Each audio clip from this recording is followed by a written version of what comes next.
the sound of my voice. Move by the light, make a choice. Listen to my voice. I got something to say. This is your Resolve to Read daily reading. It's October 31st, and we're reading from the Gospels in chronological order. Jesus went through all the towns and villages, teaching in their synagogues, preaching the good news of the kingdom, and healing every disease and sickness. When he saw the crowds, he had compassion on them, because they were harassed and helpless, like sheep without a shepherd. Then he said to his disciples, "The harvest is plentiful, but the workers are few. Ask the Lord of the harvest, therefore, to send out workers into his harvest field." Calling the 12 to him, he sent them out 2 by 2, and gave them authority to drive out evil spirits and to heal every disease and sickness. These 12 Jesus sent out with the following instructions. "Do not go among the Gentiles or enter any town of the Samaritans. Go rather to the lost sheep of Israel. As you go, preach this message. The kingdom of heaven is near. Heal the sick, raise the dead, cleanse those who have leprosy, drive out demons. Freely you have received, freely give. Do not take along any gold or silver or copper in your belts. Take no bag for your journey, or extra tunic, or sandals, or a staff. For the worker is worth his keep. Whatever town or village you enter, search for some worthy person there and stay at his house until you leave. As you enter the home, give it your greeting. If the home is deserving, let your peace rest on it. If it is not, let your peace return to you. If anyone will not welcome you or listen to your words, shake the dust off your feet when you leave that home or town. I tell you the truth, it will be more bearable for Sodom and Gomorrah on that day of judgment than for that town.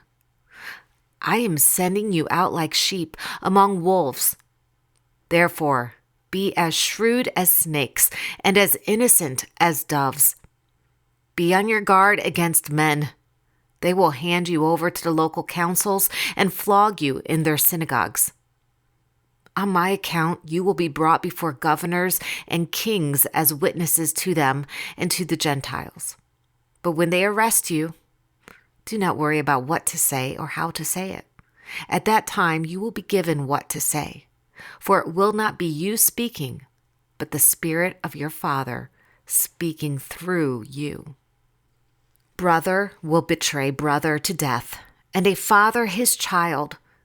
Children will rebel against their parents and have them put to death. All men will hate you because of me, but he who stands firm to the end will be saved. When you are persecuted in one place, flee to another. I tell you the truth, you will not finish going through the cities of Israel before the Son of Man comes. A student is not above his teacher, nor a servant above his master. It is enough for the student to be like his teacher and the servant like his master. If the head of the house had been called Beelzebub, how much more the members of his household? So do not be afraid of them. There is nothing concealed that will not be disclosed, or hidden that will not be made known. What I tell you in the dark, speak in the daylight. What is whispered in your ear, proclaim from the roofs. Do not be afraid of those who kill the body, but cannot kill the soul. Rather, be afraid of the one who can destroy both soul and body in hell. Are not 2 sparrows sold for a penny? Yet not one of them will fall to the ground apart from the will of your Father, and even the very hairs of your head are all numbered. So don't be afraid. You are worth more than many sparrows. Whoever acknowledges me before men, I will also acknowledge him before my Father in heaven. But whoever disowns me before men, I will disown him before my Father in heaven. Do not suppose that I have come to bring peace to the earth. I did not come to bring peace, but a sword.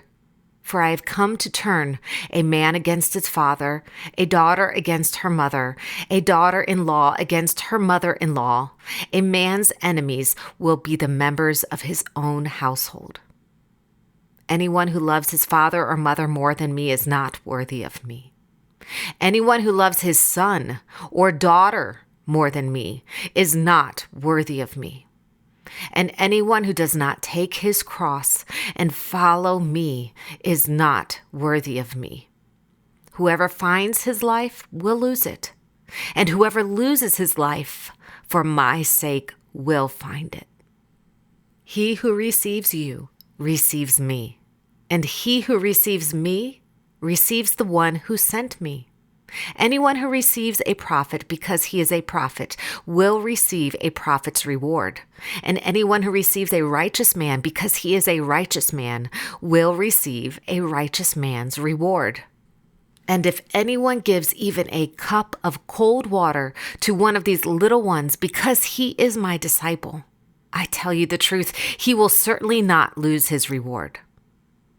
After Jesus had finished instructing his 12 disciples, he went on from there to teach and preach in the towns of Galilee. So they set out and went from village to village, preaching the gospel and healing people everywhere. King Herod heard about this, for Jesus' name had been well known. Some were saying, "John the Baptist has been raised from the dead, and that is why miraculous powers are at work in him." Others said, "He is Elijah." And still others claimed, "He is a prophet, like one of the prophets of long ago." But when Herod heard this, he said, "John, the man I beheaded, has been raised from the dead. I beheaded John. Who then is this I hear such things about?" And he tried to see him. For Herod himself had given orders to have John arrested, and he had him bound and put in prison. He did this because of Herodias, his brother Philip's wife, whom he had married. For John had been saying to Herod, "It is not lawful for you to have your brother's wife." So Herodias nursed a grudge against John and wanted to kill him. But she was not able to because Herod feared John and protected him, knowing him to be a righteous and holy man. When Herod heard John, he was greatly puzzled, yet he liked to listen to him. Finally, the opportune time came. On his birthday, Herod gave a great banquet for his high officials and military commanders and the leading men of Galilee. When the daughter of Herodias came in and danced, she pleased Herod and his dinner guest.